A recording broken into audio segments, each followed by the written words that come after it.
Okay, so if you're just joining us, welcome to Best Practices for Synchronous Online Sessions. And these are just some of the goals that we have for today and the agenda. Uh, when I talk about things that I want to cover in a workshop, I always try to include at the end some tech tools. I like to kind of give a nice blend of, these are some pedagogical strategies that you could use in your lesson planning. But then I also want to give you some tips for the actual technology. And since it's just a small group of us today, if there's anything you want to see, let me know. I'm happy to demonstrate. So we're going to look at those challenges though, how we can overcome them, maybe with some pre-planning, the specific types of exercises and activities that you can do in the online classroom, and then those tech tools. All right, so your choice out here. You can either just introduce yourself verbally on the microphone, or if you want to type in the chat. But I'd like to know just a little bit more about you. What's your role at NIU? What's your mood today? Hi, I'm Lori Lawson. I was glad to hear you mention English, Megan. I've been in the English department or in advising for 30 years now at NIU. So I'm really, really old. Um, what was I going to say? I teach both in person and synchronous sessions, and it drives me crazy to be looking at a black screen and pretending there are people there. Um, and I've tried all kinds of things to try and get them engaged, but I could use some more help with that. And Great. as far as mood, I'm happy to be getting lunch and really looking forward to break, even though it will probably just be spent catching up on grading. Okay. Well, I'm glad you joined me too, and I'm glad you brought your lunch. You should always bring snacks to all of our workshops. Nice to meet you, Lori, and nice to meet you, Megan. I'm Mandy. I'm in world languages, and I'm an associate professor of Spanish linguistics, and I'm also the director of undergraduate studies, new this year. Mm. I sent my emoji, just a smiley face. I'm happy to be here too, and looking forward to next week, kind of a catch-up week as well. Um, and just kind of following Lori's example, this semester is the first time I am teaching a class that I normally teach face-to-face online. And so I've taught classes that were designed to be taught online previously, and that I felt like I just approached it very differently. So that's kind of where I am struggling because I'm like, wait, all the things I normally do that work really well, I don't know how to kind of translate into an online, synchronous online modality. So happy to be here. Sure, sure, Great. especially if you have to go from one to the other and you have 7 minutes in between. God. Yeah. Hmm. I hear you. Well, great. I'm glad that you both were willing to share. And I put a little coffee emoji in the chat because I feel like I'm going to need some caffeine for the very end of my day.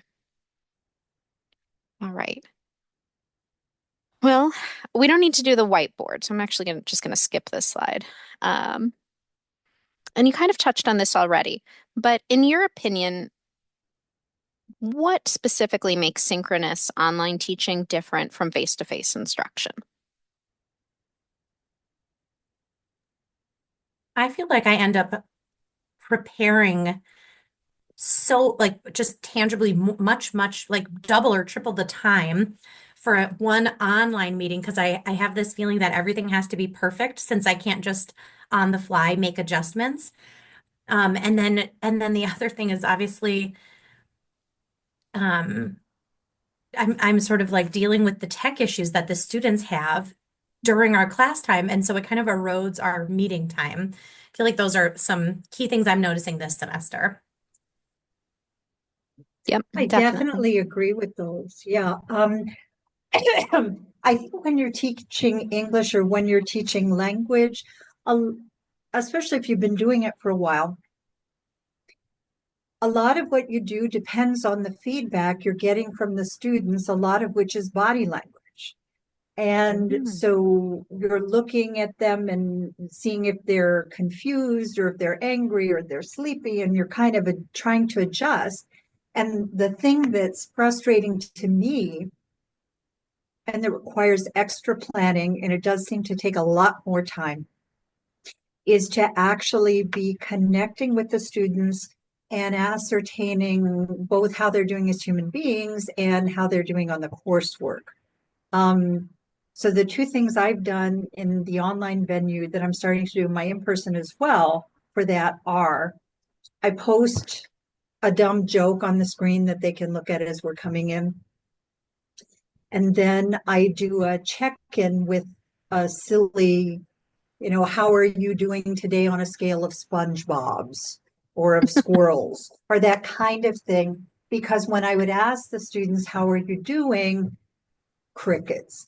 And if I'd ask them to put in an emoji, they all put in sleepy, so um, those are the two things that I've tried.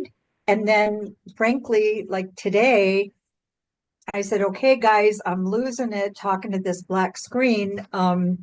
Please type in the chat box if you're alive, so so that half of them typed that they were alive. So Well, that's good. yeah, Yes, that was your online students, that is one of the hallmarks. They'll vanish, even though mhm. they're logged in. So, but yes, I feel a lot of very interesting insights are kind of embedded in your answers. Yes, I would strongly agree with Mandy's statement that it takes a lot of pre-planning for an online Yes. course. So I feel that we're kind of all on the same page with this. But the interesting part about online instruction is that we've realized instructors do follow a path, and usually they start out as subject matter experts, then they become instructors, and then at some point, either they're asked or volunteered, but then they start teaching online. And so that's kind of interesting just to hear, how people kind of notice different changes along the way in that journey.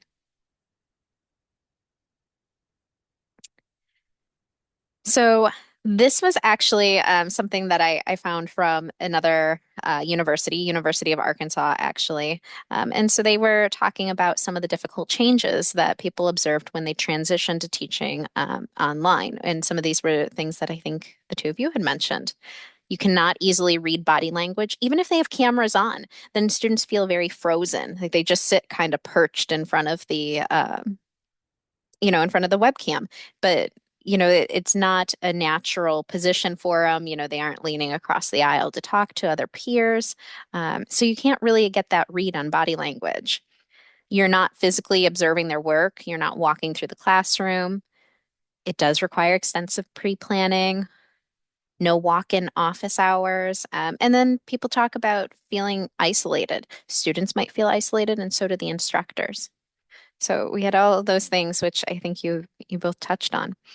And I did think this was really funny. So there's a quote there down at the bottom, and this was an instructor who was talking about how he approaches his online course. And he was just like, "Oh, well, I've been teaching this course for so long that I don't really have to plan anything out. I just check where I left off during the last class period and I move on." And that doesn't really work in an online space, at least not effectively. I'm glad you said that because I thought at first you were going to endorse that, and I thought, whoa, No, no, not no, no, sure no. about that. So I'm really glad you clarified that. Thanks. No, no, but it is just kind of like, and it's, I hear a lot of instructors say that. They're like, well, this is how I approach my face-to-face class. And so it's this idea, well, if this is how it works in my face-to-face class, then I should be able to do it in an online course, and things kind of start to fall apart. So to kind of combat that feeling like things are not going as smoothly as you would like, we're going to start with some of the pre-synchronous session planning, the things that you get to do before you even get into that space with your students. And I wanted to show you this picture. Pardon the head in the middle of the photo. But this is actually just an ancient lecture hall. And it really does have origins in how we still talk about formal education, because one of the key phrases that we hear is, oh, I'm leading a class. And it really comes kind of from this situation where it was a very big, lecture auditorium space, and all of the students and all of the learners would gather around the one speaker, and they would sit there quietly, and they were supposed to be kind of sponge-like and absorb all this knowledge, right? So that's where that phrase comes from. But now this is our classroom. And it's very different. So I would encourage you, instead of saying that, oh, I'm going to lead a class, I would say the first step is to think of yourself as a facilitator. You're going to set the stage. So when you start your lesson planning, I have 4 questions that I think you should ask yourself every time. What will my students be able to do at the end of this lesson that makes them an active participant? What are they going to do? Then ask yourself, well, what are the activities that they can do asynchronously? Because you actually have just a very short period of time with them in that synchronous session.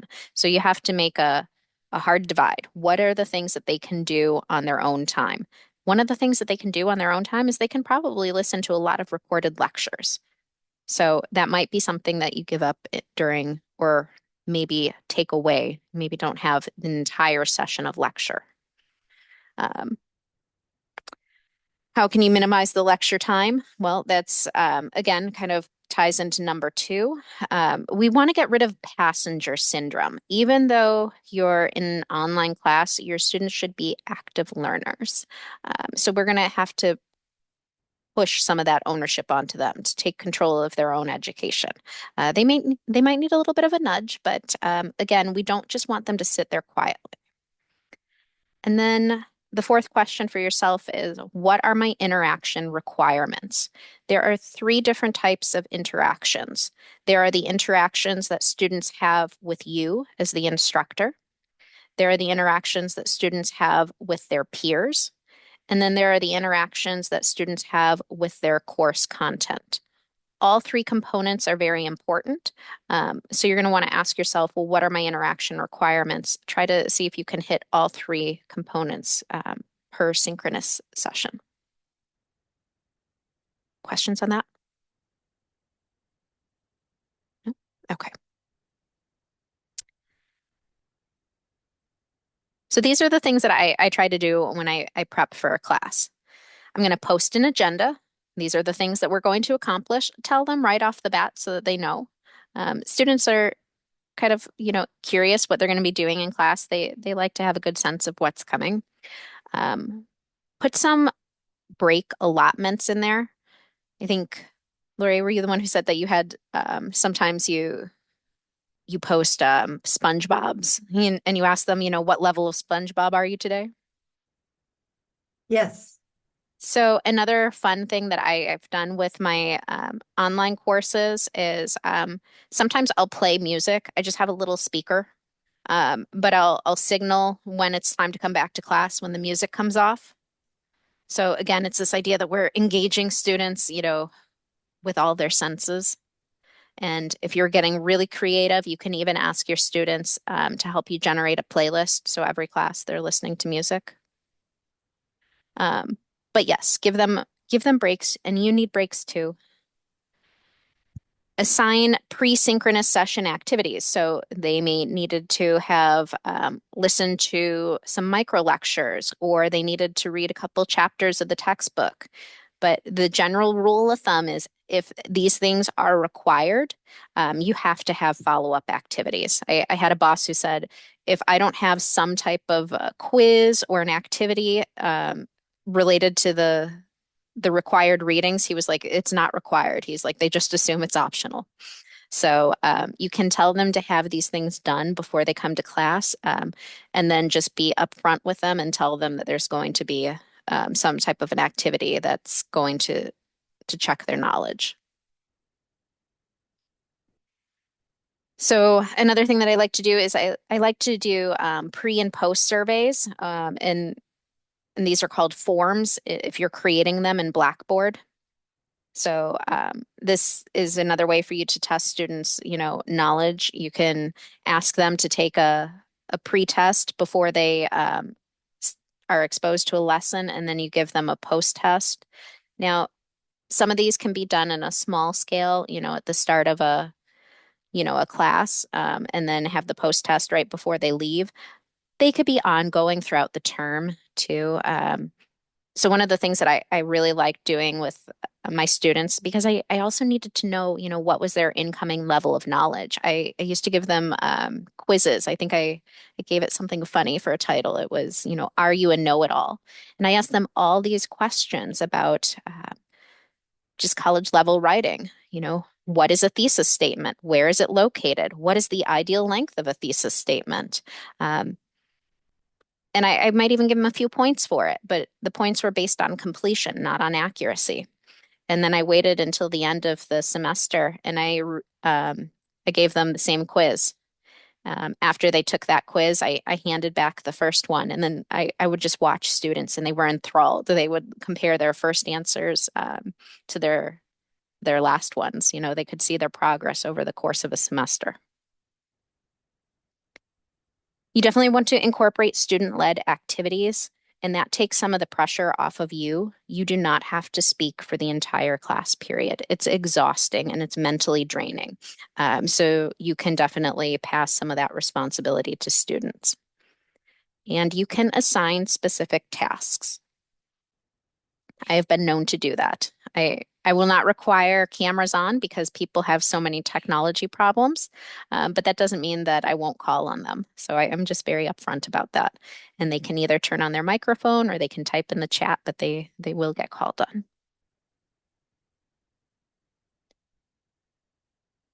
Some of kind of the logistics, which I know touches a little bit on tech, which I'll get to in just a minute here. Try to save your documents to a shared folder. Share the documents in the text chat before students jump into breakout rooms or breakout activities. And then try to just roughly plan groups ahead of time. And I'm not saying you have to pre-assign them, but just, do a rough diagnosis of your class. Like, do I have 40 students? Do I have 25? That'll give you an idea of how many groups roughly you think you're going to be working with during these synchronous sessions. I like to save documents. And so what I'll do is maybe I'll create a worksheet or some sort of a document. Um, I'll save it and I'll save it as group one. Then I'll save it again. This time I'll label it group two. And that way everybody knows which document to open during class.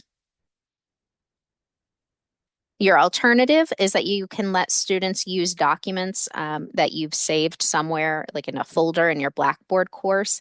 This is not my ideal method. It works, but students spend a lot of time fumbling between going from their Zoom session to looking in the Blackboard course to open a folder. So if you can save this ahead of time as a shared document and just drop it in the chat, you're going to have a lot more time where your students are actually working on a project. Okay, could I ask you for a moment to just clarify that? Um, because I've experimented with some different things. I've experimented with having it on the document displayed on my screen when they go into groups. I've tried putting a link to a document in the chat, as you said, and I've Mhm. tried telling them, go to the Blackboard, download this document, type your group name in, complete it, and then post it to the Blackboard at such and such a time. Um, so when you say save documents one per group, I'm not quite sure what you mean. Can you So, explain? yeah, when you put students into breakout groups, if you're using Collaborate, Zoom, Teams, any of them have that feature. And so you'll put students into breakout groups and they'll get a little Mhm. pop-up on their screen and it'll say, Lori, you're in group one. Mandy, you're in group two. Um, Hello, welcome, Michelle. So, what I like to do is I'll create, a worksheet and I'll save it, whether it could be like a Google Doc or it could be saved to the NIU shared drive. And I'm going to save it and it's just going to, the title is going to be group one. I'm going to save the exact same worksheet again, but this time I'm going to title it group two. And I'll do that for every single group that I envision, breaking my students up into during class. That way, when they get into their breakout groups, they know which link to click on because it corresponds to their breakout room number. And I And actually have where a are you demonstration putting of that that. document? Okay, good. Okay. It's not a document. I drop a link, a shareable link directly in the text chat. Okay. Yeah. Okay, that's the part I was missing. I just added a couple of screenshots of I've done that too in the classes where they were Yes, I see that intentionally here. designed from the outset, and it saved. That was like a game changer. So the only thing I share in the main group is a link to that second one where it says, hey, here's what you're going to do: group one, group two, group three, group four. And then each of those is a hyperlink to a copy of the exact same document. And I put in a screenshot of my Yep. like the folder. And the nice thing is then they don't have to submit anything. Like I already have it and I can see them working in real time, which I really liked. And Lori, I Ooh, have that is nice. screenshots that show you how to do it. And if that's confusing too, we offer one-on-one consultations, and I'll just meet with you and I'll show you what to click on. Okay, I need remedial help on that. That's true. So Okay, we can thank do it a you. bunch of different ways, but yeah, Okay. it is just. I'm glad, Mandy, that it worked well for you. I thought it was a game changer too.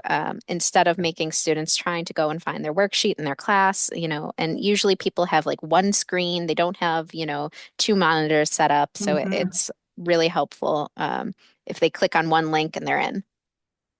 Thank you. Thank you both. That's great. Yeah. Okay. So let's just kind of keep it going. Um, you can type in the chat or you can use your microphone. But what are your strategies here? So, how do you measure and assess student engagement in your online synchronous session? And then the second one is, how do you provide feedback in your synchronous session?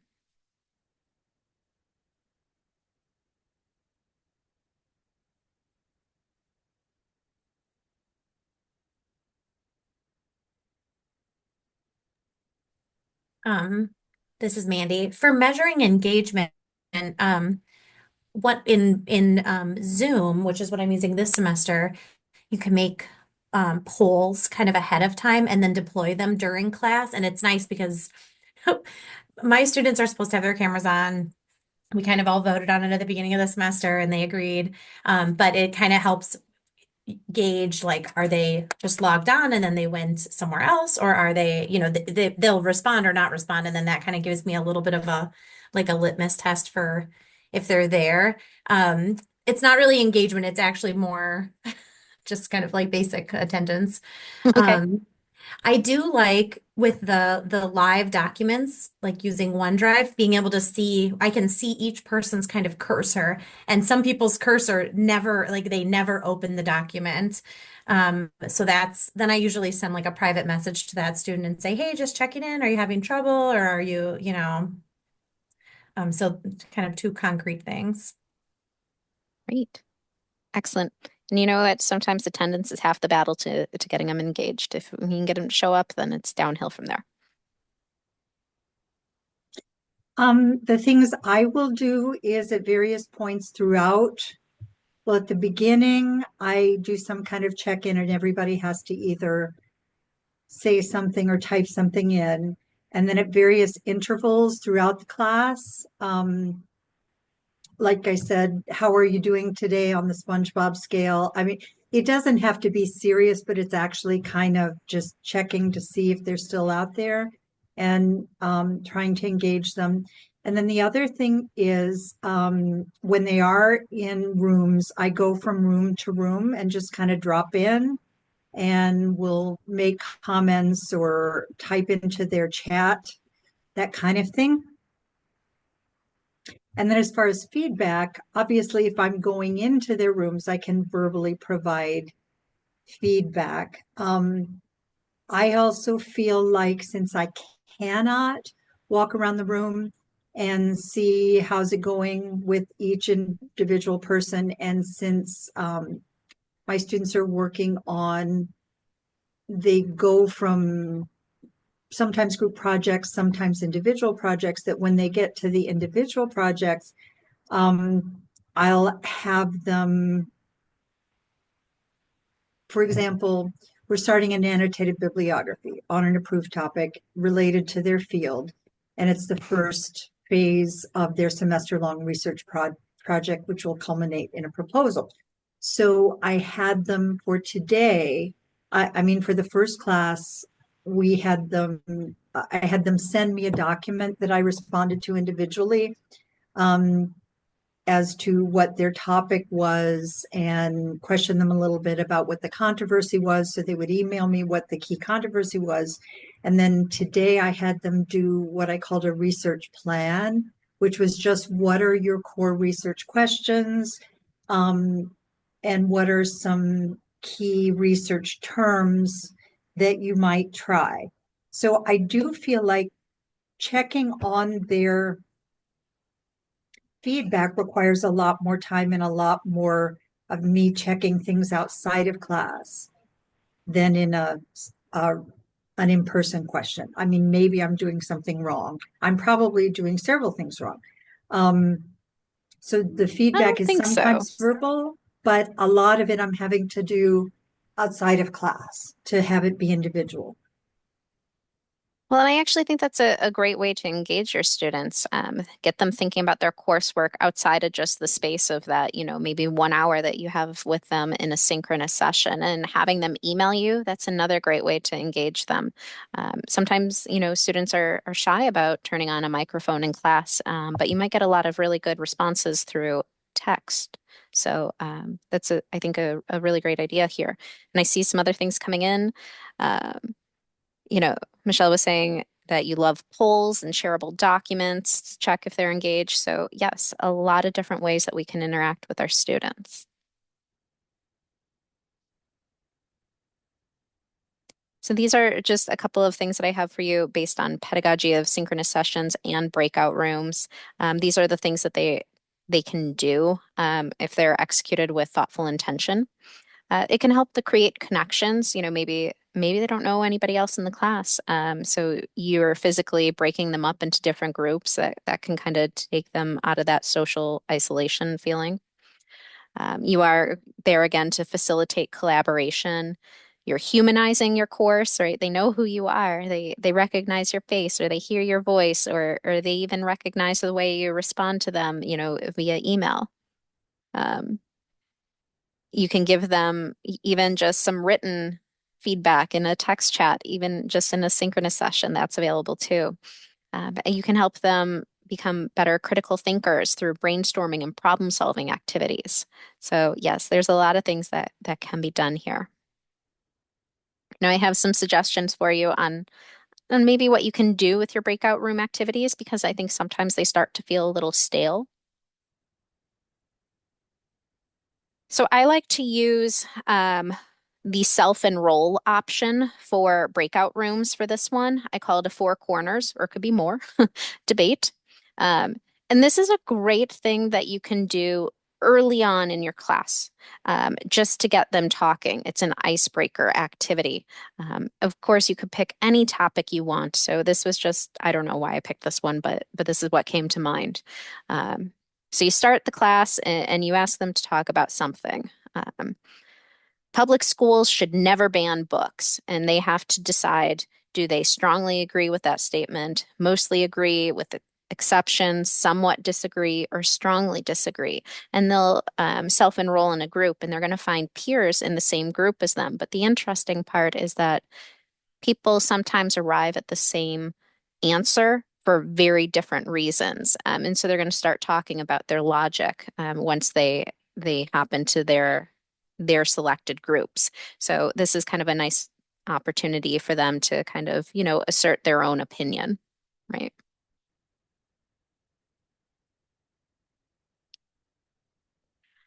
I am a fan of peer editing and feedback, and I know that a lot of instructors have hesitancy because they said, well, you got to closely monitor peer editing because this is how they can generate misinformation. Yes, that can happen, but I do think it can be controlled, and I do think it works well in an online space. And so One of the things that I like to do is I pass out a rubric ahead of time. This might be one of those things that I tell them they have to review before they even come to class.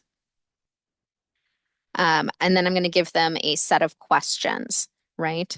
So they have to answer questions about somebody else's work, which again, I would probably distribute before class so that there's less fumbling, right? And then I do timed sessions where they have to, during class, they know they're going to spend, 5 minutes or 10 minutes, per project providing feedback, and they're going to answer a set of questions. Um, I like to give them very specific questions that they have to answer, because otherwise I get vague answers from students. They just want to tell their peers that, yeah, you did a nice job.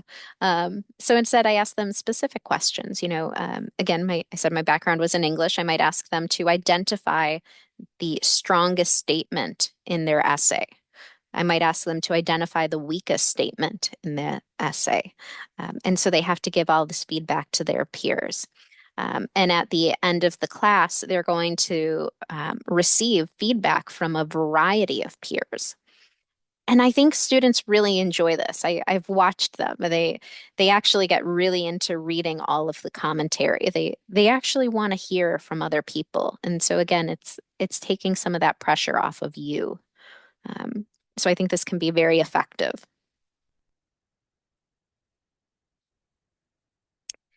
You can ask them to solve a problem. This is kind of a fun one where you can have students, kind of race to complete a problem, put them in their breakout rooms. They're going to have to solve a problem, come up with an actual answer, and then they're going to elect to return to the main room once they think they have the answer. So it's about accuracy as well as speed. So this incentivizes students, right? They're not being passengers, they're not being silent. They're actually competing against one another in a healthy manner. And so I did put in here too. Sometimes I use this to help them fill in a study guide before a large assessment. So students really love that. Each group can take a different section of the study guide. So benefits everybody. I think we had mentioned worksheets, but yes, I do like to have these filled out in advance. They can be very different types of worksheets, all sorts of things. They can include flow charts, PowerPoints, graphs, equations, fill in the blank, essay. Um, it could be as visually interesting as you can possibly create them. So there's no limit to what you can do with these sheets, but you can ask them to fill these out in class.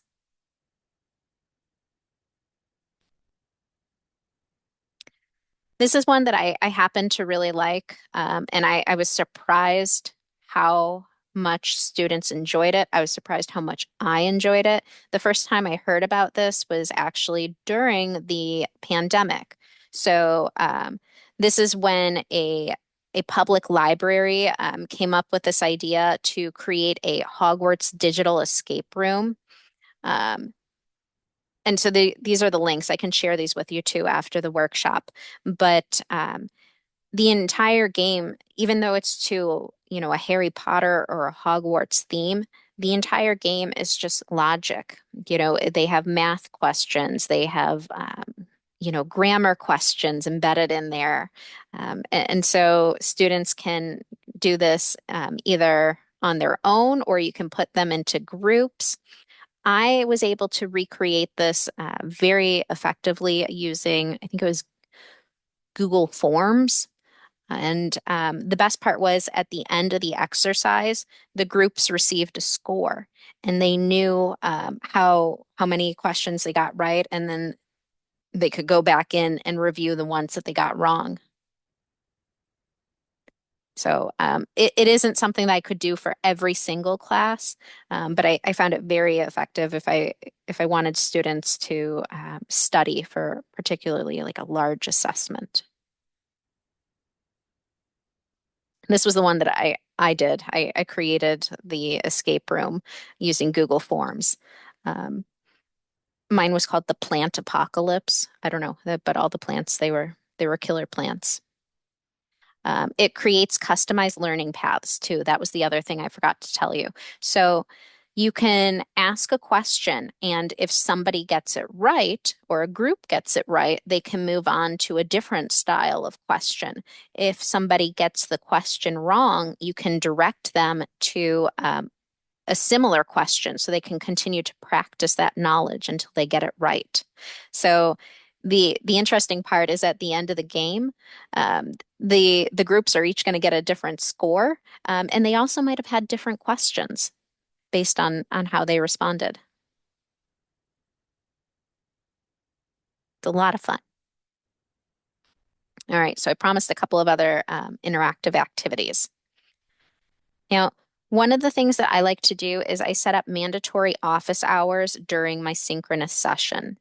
And that's an opportunity for me to get to meet with my students one-on-one and to really build that rapport with them. So I might have them sign up for 5 or 10 minute increments, during what would ordinarily be a regular class session. And during that time, I might ask them to bring a rough draft of their paper or something like that. And I put them on the spot and I ask them, well, how do you feel about your writing? You know, do you have areas that you're concerned about? What do you want to talk about? And so you really get that one-on-one time with them. And again, it's a little bit different than just coming to class. They're still meeting with you during class time, but they're getting that one-on-one individual attention. And so I usually use bookings to set that up.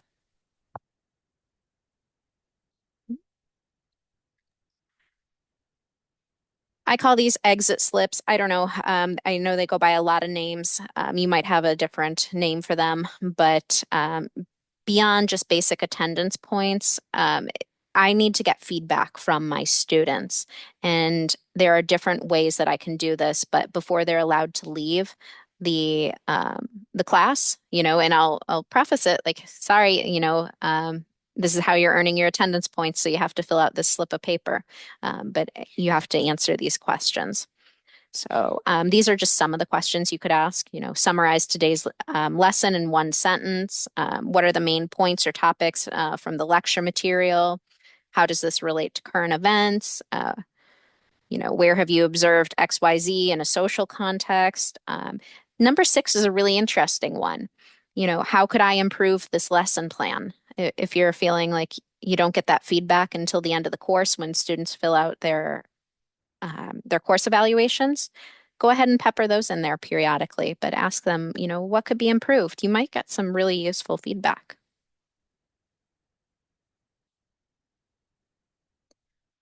Great. I see over here, Michelle says, I usually tie attendance into a class assignment, but I like this as an alternative. Yep. And you can do it at different points in time in the class too. So they never know when you're going to distribute it, right? Sometimes, people just show up for the last 5 minutes of class because they're expecting, an exit slip. You can do all sorts of different things with it. Amanda asks, how are students submitting their answers? I would either have these already prepared as those shared documents, or I would just direct them to Google Forms, sorry, Blackboard Forms in the course. That's one of the few times where I'll just open something inside the course, and I usually hide it from student view until I'm ready for them to go in there.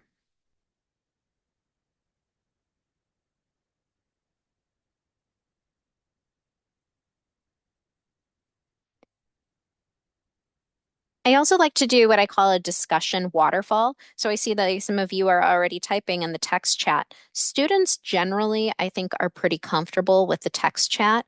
So what you can do is you're going to pose a question, you're going to put it, on your PowerPoint slide, and you're going to ask students to type their answers.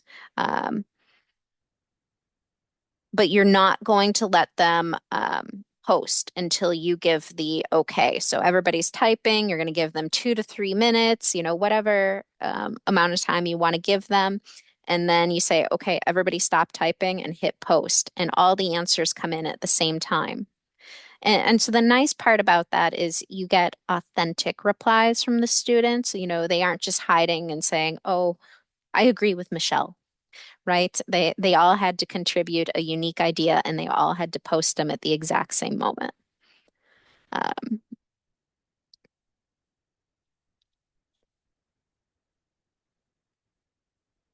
so you can also use AI in here. I'm just I hate reading directly off of a slide, but students like AI, so sometimes you can teach them how to use it in a thoughtful manner. You know, see what kind of answers they get with AI. Are they accurate? Are they not accurate? You know, this can be some fun things to play with here. Um, and try to use really thought-provoking questions. I try to avoid things that students could Google an answer for. So, what is your unique culture? This is other one. How do you define rhetoric? My very first composition and rhetoric course as a college student, that was what he did to us on the first day of class. Oh, it was rough. So ask them things, push them out of their comfort zone.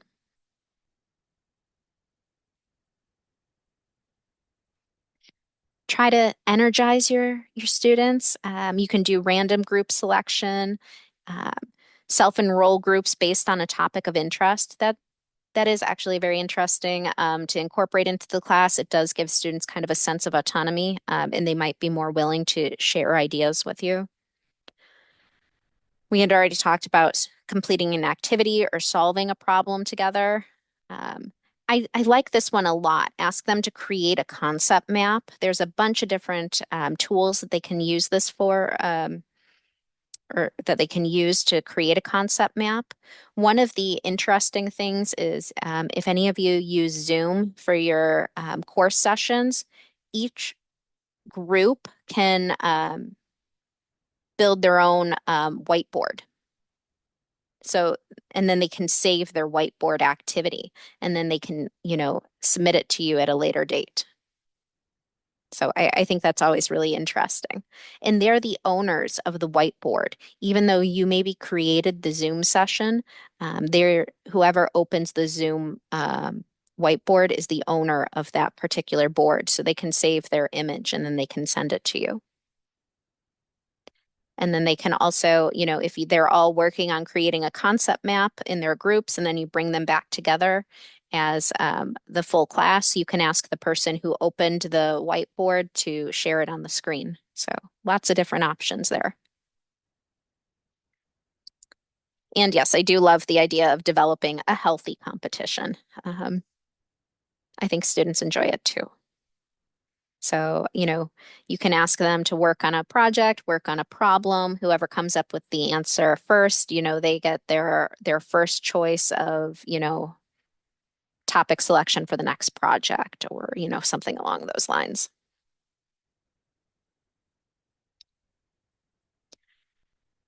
Other activities that I would tell you to incorporate are, well, just try to incorporate other voices is really the idea here. So bring in an expert in the field to guest lecture or bring in a colleague from your department. Students are intrigued to hear other voices. Set up an electronic library day with a librarian. That can be really useful. A lot of students don't know how to look up scholarly articles, so that could be a really productive day.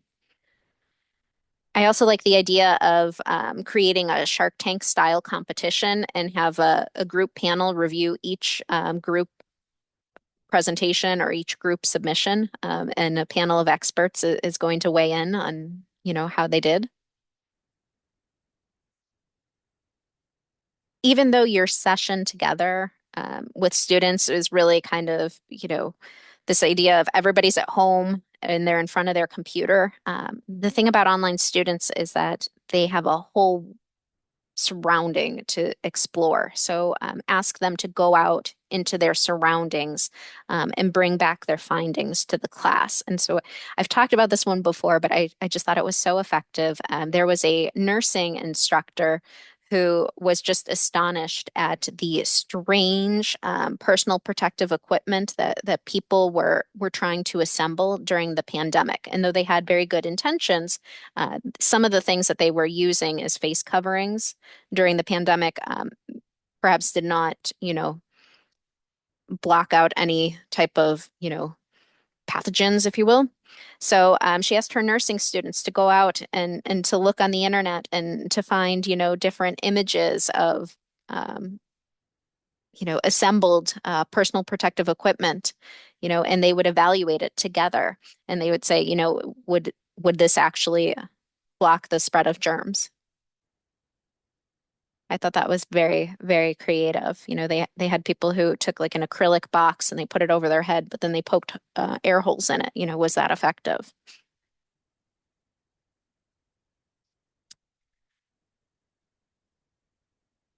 Ask your students to look at current events, make it realistic, incorporate, as much of real life into their education. Also present a case study or ask students to predict the outcome of the next one in the series, things like that. I should also probably put on here simulations.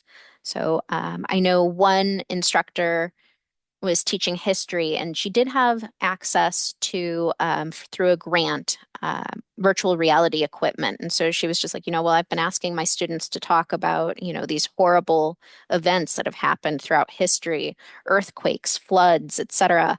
And so they had the students come in one by one, and they were able to test out the virtual reality equipment to see what it felt like to experience a flood or an earthquake. Not everybody has access to that equipment, but there are things that you can do of that nature. I saw another instructor give a presentation on campus about how they were lecturing about war crimes and horrible atrocities. And so the student assignment was students had to write a letter to the families of these victims of war crimes, and they had to write a letter to the families on the behalf of the government apologizing for these atrocities. What would they say? So I thought that was very clever as well.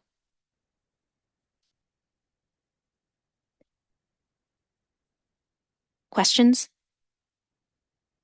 Suggestions?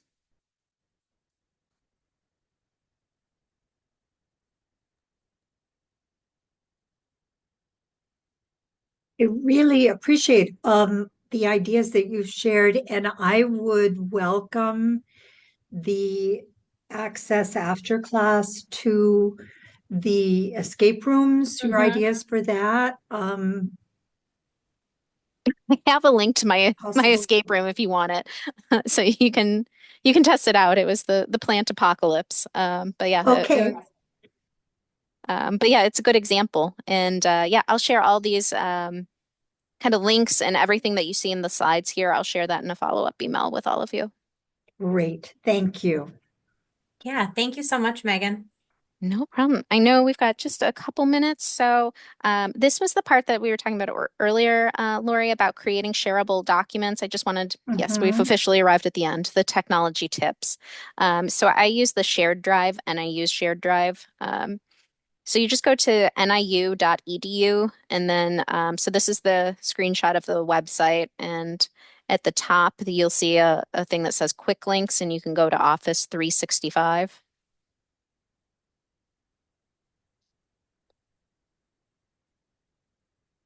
And so now we're already on step 4. You just click on where it says OneDrive, My Files, and you're going to add a new one. So you could either upload an existing Word document or you can just create a new one and start typing in it. But this is where you would create your worksheet or, kind of whatever file it is that you're sharing with your students. You'd save it. And then once you'd save it, you'd return to your files. And there's like the 3 little dots to the right of it, the ellipses. I don't know what anyone else calls it, but that's my name for it. I'm sticking to it. And this is where you can change the settings. So you'd click share, share with anyone, And then the key here is step number 5. You have to change it so they can edit it. You don't just want students to be able to view your document, you want them to be able to put their cursor like in it and to start typing. And again, if I went too fast, just let me know. I'll also, in the list of resources that I send you today, I'll I'll send you a link where you can request a one-on-one meeting with us. And it has my email, so you can either reach out to me directly or you can just say whoever's available to meet with me who can show me how to do this, and someone can meet with you. Okay, the very last step there, since I really would like to try to do this, would that then generate a link that Yes, I would share in the actual chat box? correct. Okay, okay. So I'm not then going to have to move the document somewhere, No, or give them access to another folder. I can just give them a link. Okay, correct. great. That was the one piece that was the missing link, so to speak. Yeah, and if somebody else has a better idea, feel free to share away. But because I might have, more than one link, I might have, 5 groups. I just have a document ready to go on my desktop, and I just paste all the links onto the onto the document. So then when class starts, I just can just go copy and paste and put it right in the chat. Great. Thank you so much. Yeah, I stick the link in my like presenter notes in my PowerPoint. I will say my like pro tip on this is create a blank one before you start making your group copies so that next the following semester you'll have that blank one ready to go. Yeah, that's a great tip. Love that. I learned that when I was using Jamboards in like 2020 and 2021. And once students start messing with it, it's like you cannot put the toothpaste back into the tube. So creating a blank one that you don't give anyone access to was really important. Yes, yes. All the things we learn. Yeah. I Oh, was well, in a Zoom meeting and someone didn't know that when they drew on the whiteboard that we could all see it. And so then we like erased the whiteboard and we went on to a new slide and they started doodling all on the slides. So I was like, hey, we can all see that. oh no. You got to be careful. Any place that Yeah. somebody can type, they will. Oh, so funny. Um, some of these, all of you mentioned already. So, but these are just other tools that can help alleviate Zoom fatigue because you don't want to lecture your students that whole class period and they don't want to sit through it the whole class period. So, you could use Kahoot. There is the Kaltura mobile app. So Kaltura is an IU's video platform, and they actually have a really nice free mobile app. It's good for iPhones. It's for any of them. Androids doesn't matter. They aren't paying me to say that. It was just something that I actually stumbled on, and I thought this is genius. I was like, I can record things, while I'm out and about, wandering around, and I can just upload it directly to the mobile app. It was perfect. So I was thrilled about it. Canva, I use this quite a bit, and I'm also a PhD student, so I really like it for recording different types of presentations. It has different formats for PowerPoints. You could ask your students to record a podcast. That's different. Um, they can create infographics. I did one of those for class. It was a lot of fun. You could use Padlet, and then somebody else already mentioned Poll Everywhere. So I'm all about the free tools.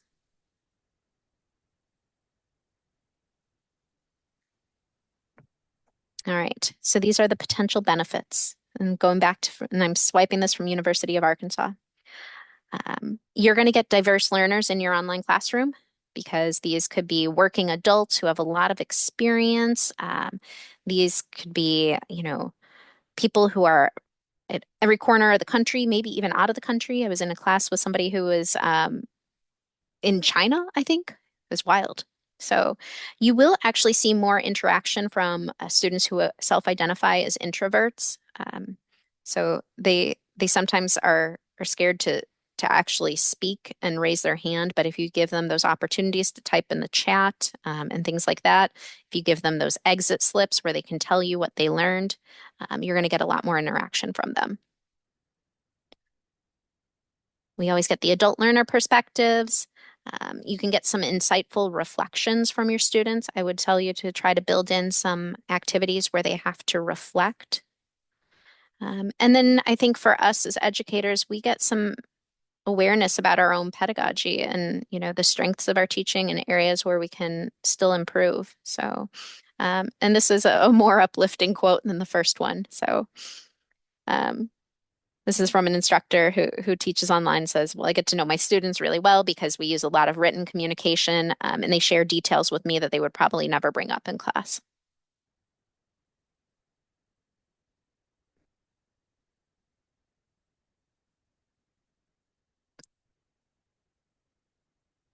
Um, I know we're at the deadline, but are there any questions or are there any resources you want me to send you, other than all the links that I promised that are in the slides?